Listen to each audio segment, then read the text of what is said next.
Here's to the women who won't settle, the badasses, the rebels, the ones who know they deserve more, those who know how to get their worth, those who refuse to settle for mediocre careers.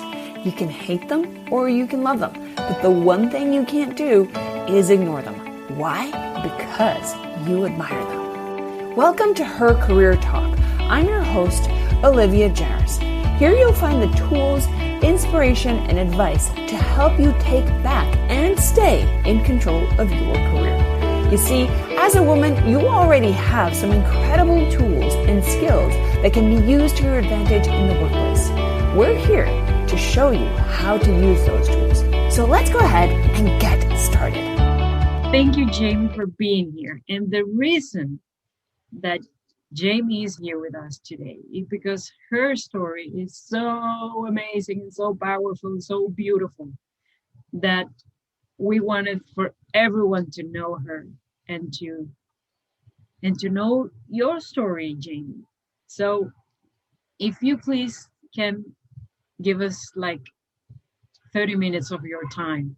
Of course, I got all day. Yeah? Okay, great. So I wanted to know how you land with Olivia, how you got here. To be honest, I don't remember how I connected with her, but I started getting her emails in my inbox, and with, every other email, I'm like, yeah, sure, and then one day I sat down to go through my inbox and started clicking on all her emails. I'm like, oh, she's right on. Oh my gosh. Okay. And then I got really turned on to it and I couldn't stop. So it just became, my place, and I needed to know more about her and what her mission was. And I wanted to learn everything I could from her. So somehow she got in my inbox. I must have signed up for her email somewhere down the line. I'm not exactly sure how that happened, but yeah, serendipity, I guess. And what you did first, it was LinkedIn challenge, or it was just being here in the group? I got connected in the group, and I saw a lot of ladies talking about the LinkedIn challenge, and I was like, oh, that, LinkedIn, but okay, like that sounds fine, And when it came back up, I thought, okay, well, I'm going to jump in and see what that's about. And it was a great little challenge. I learned a lot. I think I've made huge strides with it. So, I think first off, I started in one of the groups. Yeah, just and when did you the LinkedIn challenge? Just recently, just this last one, and earlier this month. So this is your first challenge. So you were first in the inner circle that now is a Women and Money group. Yep. Then you started with Empower Her Society then. Right. Yeah, I jumped into both groups and saw the posts about the LinkedIn challenge and all the raving reviews from other gals that had done it. And so I just followed that thread along. Yep. So you are one of the first members of the Empower Her Society. Oh, really? I think so. Okay. Yeah, okay. I think so, that you are one of the first members. Because Empower Her Society didn't start so long ago. And it has been changing, and you are inside the platform, so the portal has been changing, and there is a lot of things going on. Yep. And inside the EHS, if I can ask you, what was the trigger for you to realize that you needed this change? I don't know that it was one thing. I have been on a path for a very long time searching for my thing, and I have tried other women's groups or career groups, and it just never stuck. I didn't feel welcome. I didn't feel like I was on the same path as the other members. Various reasons why it didn't click. And this group of gals along with Olivia, it just seems like a very supportive home. And it just aligns with how I've felt inside for a long time. The messaging is exactly what my brain has been thinking for many years.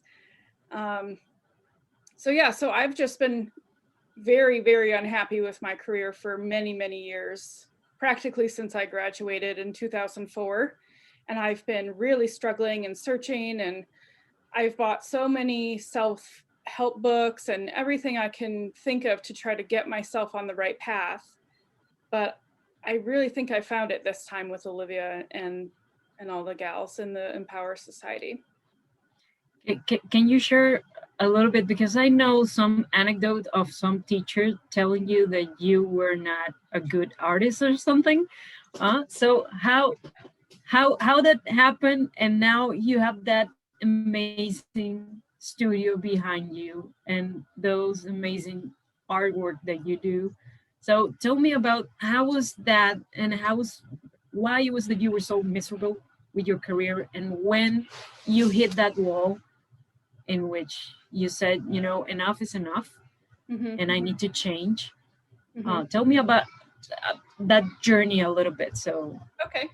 So I graduated high school in 2000, and I wanted to go to an art school. I wanted to be a painter. That's all I ever wanted to do. And my parents said, absolutely not. You need a 4-year education, and think of something else, because you're not going to strictly an art school. So I ended up going to a 4-year college in Northern Michigan. And I ended up in the fine arts program, of course, on the painting and drawing track. And at that time, there was only one professor, and I won't name him outright, but his first name is John. And he also was my major advisor. So I wasn't going to get away from that man. He was going to be my life for 4 years, whether I liked it or not. And he's a very traditional man, very traditional painter. And as you can see from my artwork, I'm not. And he hated everything I painted. It didn't matter what it was. Hated every project I did. One horror story is my junior year. In order to graduate into the senior year program, you had to have a body of work that had to go through a panel of teachers and professors. And he, of course, was my major professor. And at that time, I had a little series of candy paintings of gummy bears and gummy worms and all that sort of stuff. And I've always painted in acrylic, and I don't like oil. I've never liked oil. I don't like the smell of it. I don't like how it dries. It's just a preference. But John couldn't accept that. And I had to show some of my work to my classmates in a review in order to get ready for this, major review. And I couldn't find one of my paintings to show the class. And so I'm frantically trying to search my studio, and I can't find it. My studio's right there in the classroom, and it's nowhere to be found. And so I mention it to John as I'm presenting the rest of my work, and he says, "Oh, well, I have it." And he had gone in my studio and taken it from me and painted over my artwork in oil, and then says to me, "See how much better it could be if you painted in oil," and and I almost died. I was so sad. My heart just gave out on me. And so that's not good. It was a series of awfulness, and it really was a struggle for me to get through that design program. I barely graduated with my degree. I wanted to quit. It was just wretched. And after I graduated, I did not have a job. I could not find a job. So I was just despondent. I just couldn't get it together. And he ruined me for he ruined my art spirit for a lot of years. I let him do that, and I didn't paint for probably 5 years. I didn't draw anything. I just walked away from it, and I taught myself graphic design on a computer and how to do the programs because I still wanted to do design. And I landed in a series of graphic design jobs, which were terrible, terrible bosses, terrible jobs, terrible colleagues, terrible work environments, and I just, the last 15 years or so, it's just been awful. I've just slogged through it and You survived. Yeah, just like survival mode, trying to figure it out, do I give up on it? Why am I not making any money? Why, what's wrong with me?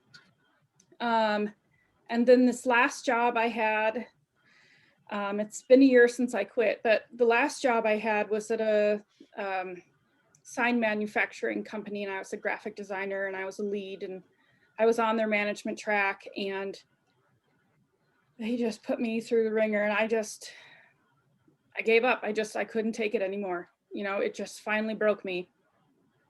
The stress of it, I was working 60-hour weeks, just nonstop. And I would come home and I'm just miserable. I'm so angry. I'm mad at everyone. I just can't, I just can't anymore. I just have had it. So I think around that time is when I started getting Olivia's emails, and I finally just quit my job. I'm like, you can keep it. I'm out. I'm not going to do it anymore. I want to paint. I've always wanted to paint. I just started listening to myself, and I was taking on mural projects and doing a lot more painting in my studio. I've always had a studio. So I've just decided I'm not going to try to fit myself in that square peg anymore. So that's kind of a short story, but Mr. John almost killed he almost killed me. I mean, not literally. Yeah, I know. Your spirit. Your spirit. He almost did it. Yeah. Yeah.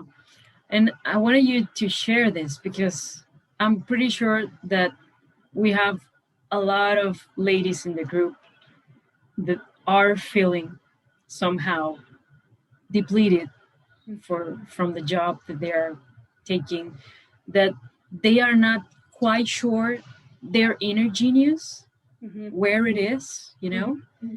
So I wanted you to share that because you can do it, Of course you can. Of course you can. Maybe it's 15 years, maybe it's 5. For other people, it's 25 years from their life before they realize that, I'm here for a reason. And it's my responsibility to acknowledge that and to live that inner genius and to play in my genius zone every day of the rest of my life. So hooray for you that you realize that, and now you are living the dream that you pictured for yourself so many years ago. And inside EHS, when you're getting kudos here in the chat, inside EHS we have so many guest speakers, and when they talk about their own journey, there's always a story behind the greatness, So that's how we all came into, even Olivia's story comes from a rock bottom story, and then coming from the ashes like a phoenix bird, So thank you for sharing that. I know that it's like a bittersweet memory for you, but I know, and I'm glad that you are now in your genius zone. playing every day. Yeah. And I wanted you to tell the ladies your own experience inside the Empower Her Society. How Olivia, through the Empower Her Society, had helped you to get that mindset, that clear path that you are now going through, because she has helped us, all of us, now I'm on her team, but she helped me too month back. So Yeah, I mean, I think all of us that are in the society, or all of us that are following Olivia along, in our heart, we know that we're smart, we're capable, we can figure this out. I just wasn't on the right path, and I think that at least for me, I always knew I could figure it out. I just didn't know what steps to take. I didn't know what was going to work.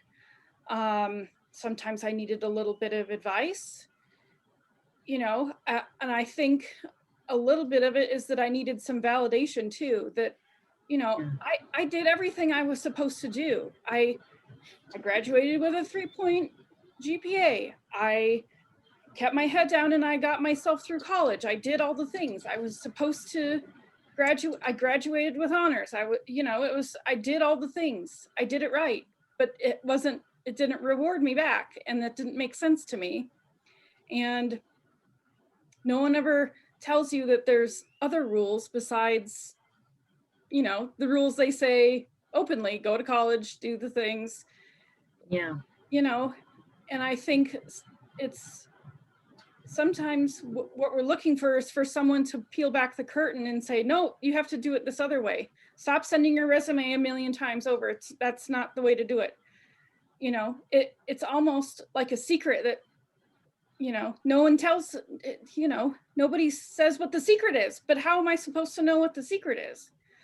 So I really think that the work that Olivia is doing, and the Empower Society and the LinkedIn Challenge, all of those things put you on a path to where the secret is, that you didn't get in college, or that your parents didn't know to tell you, or that, no one around you has it figured out either. My parents certainly didn't know how to make a lot of money.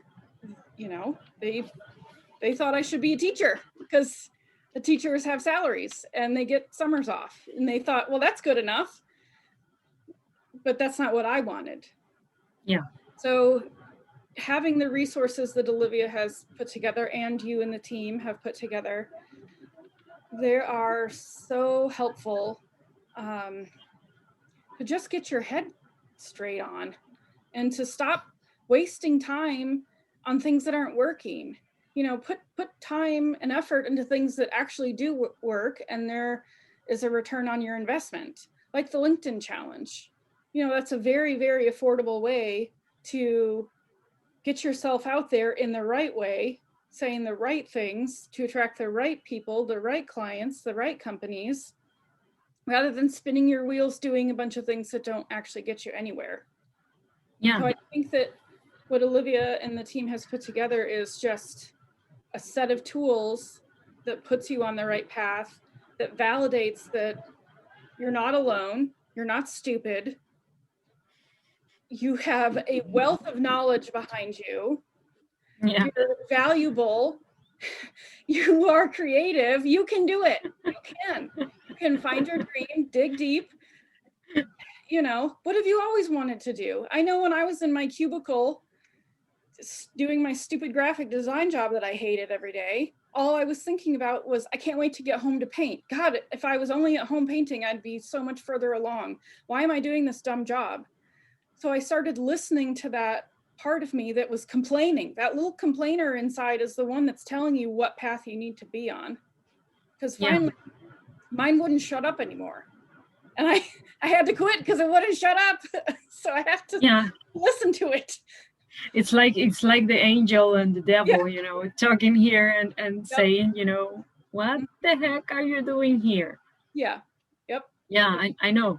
We had yesterday, we had the Inner Genius workshop for a bunch of ladies that joined EHS. And it's funny because when most of the times when you ask someone, what do you love to do? There's an answer. Oh, of course. There's an answer. Absolutely. But not most of the times Because that match yeah. of what you're doing Right. right now, for a living. So I found curious that, and in my case, my story is similar. I spent 15 years of in my career doing.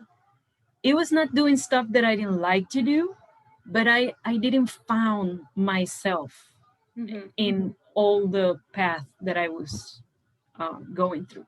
Yeah, I wasn't getting you excited every day. You do it. It's fine. I got excited at the first. I got excited at the beginning, and then I was like, my curve of energy was like, then, and then I got another challenge, and then I was excited again, and then again, So I thought I was broken. Yeah. I'm a weirdo. I thought that too about me. Yeah, why can't I be happy in this graphic design job? Yes, you look around. Yeah. You look around and you see a bunch of happy people, coming to work, and I was like, so I'm the stupid one. So I'm the broken one. I'm the crazy one, because I am not completely happy for what am I doing, but my teammates, they seem to be happy.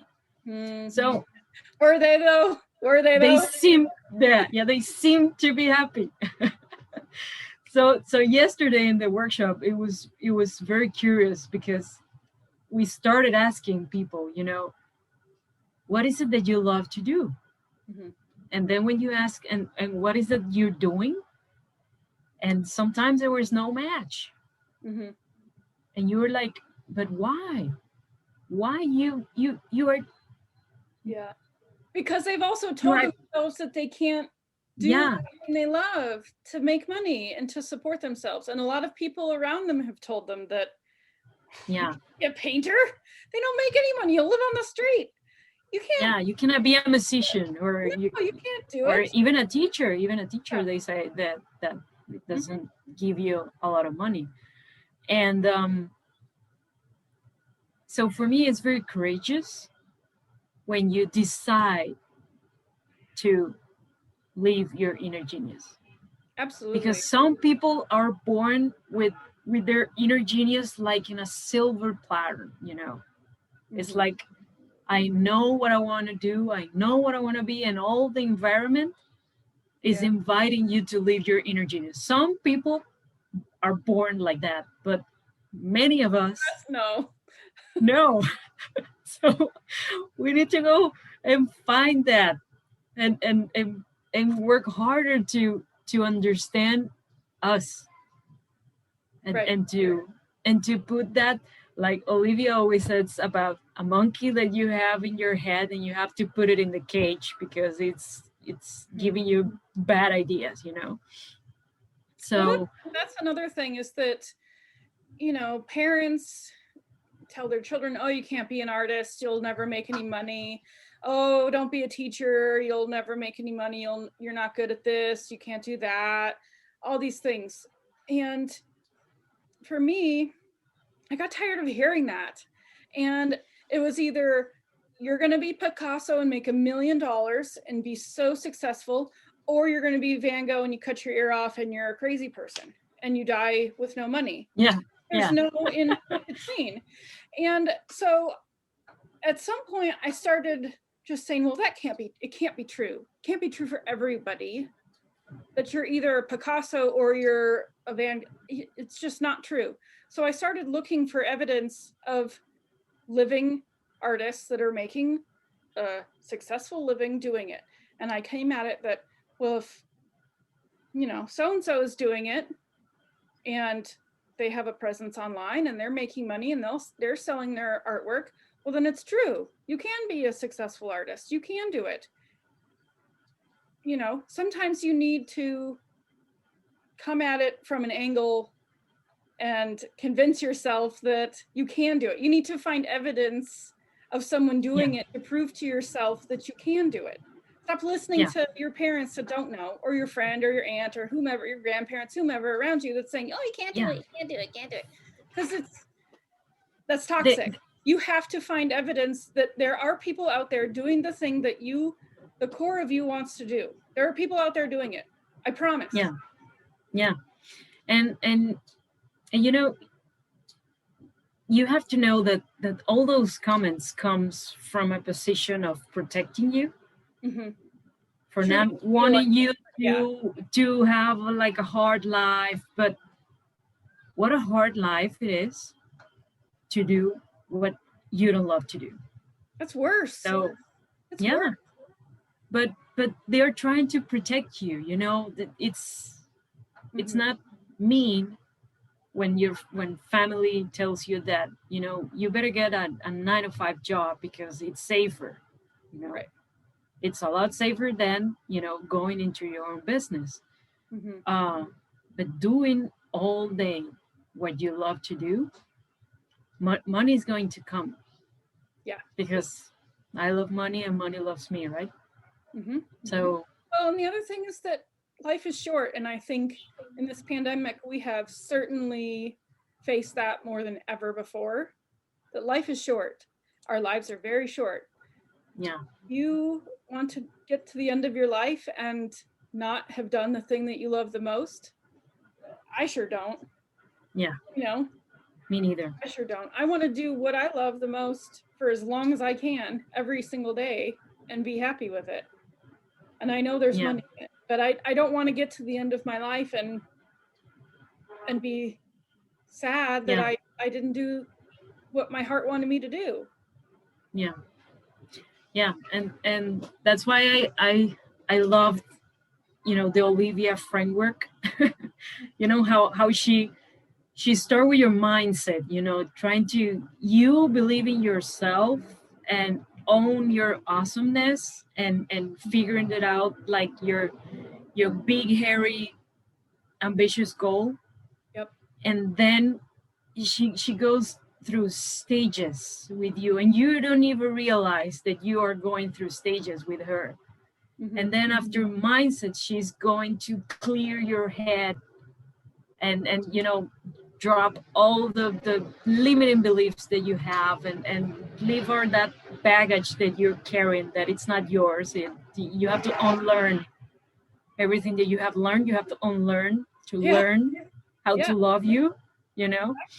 And then she goes through all these stages, and you don't even realize that you are being like taken by the hand to live in your greatness and live by your inner genius and play in your genius zone. So I really love that, and I really appreciate that from her. And you know, I enjoy very much being part of her team and in being a witness of all these amazing stories that you have, and being able to help, support, cheer, put the hand in the back when, you know, they're there, you know, everything's going to be all right. And the energy that she delivers every time, and I just, it's incredible. She's like the Energizer Bunny, you know. She is. She's a force of her own, for sure. Yeah. And I know that she has an energy coach, and she was one of the guest speakers inside EHS once. And she talked a lot about how to keep that flow in your body and how to control, and that's why it's so important to know what depletes you, because you have to try to avoid all the stuff that depletes you in order to keep your energy. So I know that for you scratch all the stuff that depletes you, you know.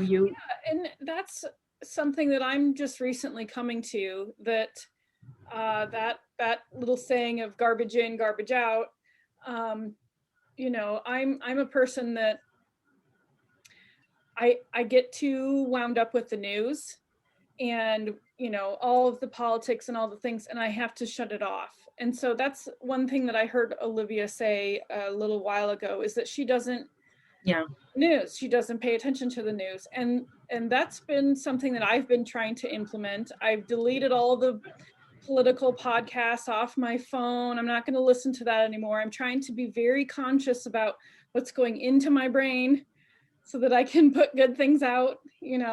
I'm trying to, if you will, get my energy up higher.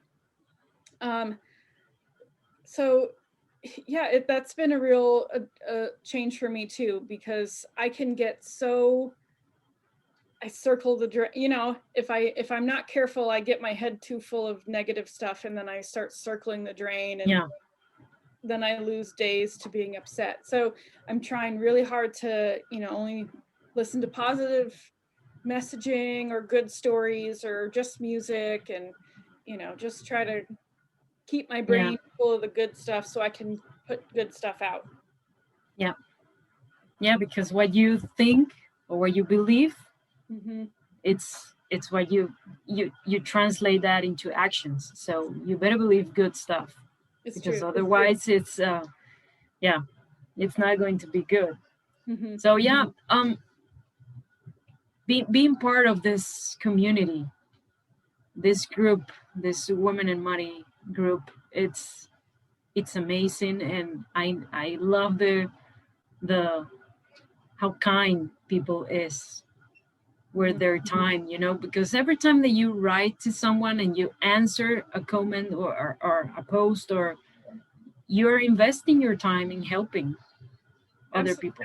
Absolutely. I think if someone is asking a question, that's a genuine, they really are struggling with it, and they're not being flippant. And I think if you can impart any sort of help or wisdom or advice on that, I think it really helps a lot. And I think it's such a targeted group of women that we're all trying to do the same thing. We're all trying to get ourselves on the right path of the thing that we love and do the thing that we love the most. And sometimes we get a little wavery around. So, asking for help is not a sign of weakness. It's that's so true. Get back on the right path and help you stop getting wound up with the wrong things. So this is a safe space. It's a safe space. You can be vulnerable. You can, well, the whole idea is to be yourself here. And while you are giving, you are receiving, and you're getting back all that energy, all that good stuff, and all that camaraderie that is going on in the group.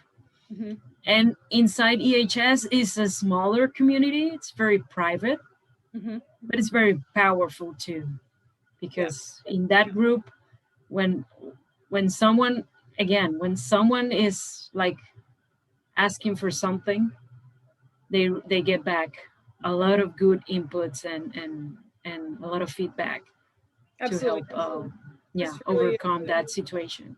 Yeah, this is the group to ask those questions to stop asking your mom, stop asking your grandparents, stop asking your friend, ask in the group, this career question I have, ask these people, because this is the group that has the direction. They probably have the right advice. So we're not going to tell you, oh, you can't be a painter because you'll never make any money. This is the group that you need to be aligned with. It's going to give you the right answers. So it's I love that. It's amazing. And Benji Sue is asking in the Facebook group, how can we kindly reject those protections that we were talking about our family members? Sure. Yeah. I think that you got the answer, and it's by searching these examples and getting validation through living examples that you can do this. And the other thing is to make them understand that I'd rather be a happy person doing the stuff that I love than being that successful whatever person that they have in the image. And I know that by doing the stuff that I love every day, I am going to be successful. Yes. I think to answer that question, partly it's stop soliciting advice from the wrong people. And then I think, if it's your mom or your grandma nagging you about, well, how come you're not doing the 9-to-5 job anymore? What? You need to change the subject. Just change the subject. Just stop talking about it. They'll eventually stop asking you. My mom did. She quit asking because I wouldn't answer the question anymore. Yeah, it's like don't talk with about politics and religion, right, and your career. Yeah. It's like you have to add that to the phrase, Don't talk with this person about religion or politics and your career. Yeah. Sometimes they just don't get it. Sometimes they're just so conservative, so there's a maybe they have it's a different mindset, it's a different story. They have their own baggage, their own resentments, they have their own story. So but it's kindly is saying I'm good. You have to be fine. Don't worry about me. I'm good. But I get you, Benjisu. I get you. It's tough. My heart goes out to you. I totally get where you are. But just stop asking and answering those. Just change the subject. Yeah. Eventually they'll quit asking. Yeah. I was asking my daughter the other day, and she's singing right now here. And I was asking her if she knows what she wants to do. And she said, I want to be a teacher, but I also like robotics, and I like to paint, and I like to dance. And I was like, so good that we have so many, virtual universities, and you can build your curriculum like you want right now, If you want to study arts and you want to study robotics at the same time, you can do it. Absolutely. That was not available when I went to college. So I'm glad that those things are available right now. So our world is really opening up a lot, and I'm excited for it, and I'm excited for the generations coming up behind us. There are going to be so many more opportunities for them to put painting and robotics together, whatever they want to do, whatever you want to do. She's 8, so she still have 10 more years of college development or whatever. So so thank you, Jamie, for being here with us. Your story is like Shanila said, you're so brave to speak about your life experience and being vulnerable with all of us. And I really appreciate that. And I really appreciate your time and being here with us and being part of EHS and always being so supportive with everyone in the community and being there when everyone is needing a hand. And you're like, this is me. I'm here. I'm living the dream, so I'm here, And don't lose that sparkle that you have, and don't let anyone ever again tell you that you're not good enough to do what you shine doing. Done listening to that. I feel like a lifetime of it, and I'm done with it. So I don't know that it's so brave. To me, it feels like I'm stubborn. I'm not going to give up on me and what I want to do. And maybe that seems brave to others, but it seems stubborn to me because I always wanted to be a painter and I never gave up on it. Even in the darkest times, I didn't give up on it. I may have put it down for a little while, but I didn't give up. And I know that there's lots of other women out there just like me. Just be stubborn. You can pull it out of you. You can get on your path. I know you can. Yeah, it's your time. Absolutely. It's your time to advocate for yourself, because no one else is going to do it. Right. You have to do it for yourself. Yeah.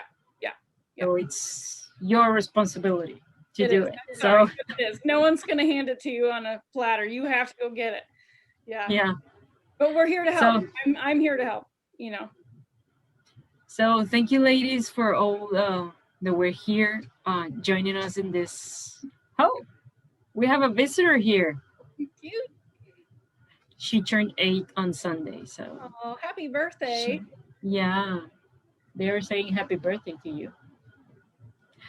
So thank you very much. Thank you, Jamie, for your time and for enlightening us with your awesomeness, because we are all in love with your art. Everyone wants a Jamie Burton original in our walls. Oh, thanks. So, thank you very much, and thank you, ladies, for being here. And on Thursday morning, we're going to be with Isla. That's quite of a story too. So you don't want to miss that. And we're doing this, for you to understand that you're not alone. There's so many that went through the same things that you are maybe feeling right now. So you are not alone, and we're here for you. We have your back, and that's why we are bringing these interviews, so you can know other stories and success stories. Okay. Absolutely. So thank you very much for joining me, and Andrea and me, we're saying goodbye. All right, that is it for this episode. And if you're ready to take things to the next level, I invite you to check out our free salary coaching inner circle Facebook group on, well, of course, Facebook. You just go ahead and search for Salary Coaching Inner Circle on your Facebook search bar, and it will surely show up. You'll get live access to me, the opportunity to engage with our super powerful guest speakers, and you'll get the support of hundreds of career-oriented, like-minded women just like you. So check it out, and also be sure to catch out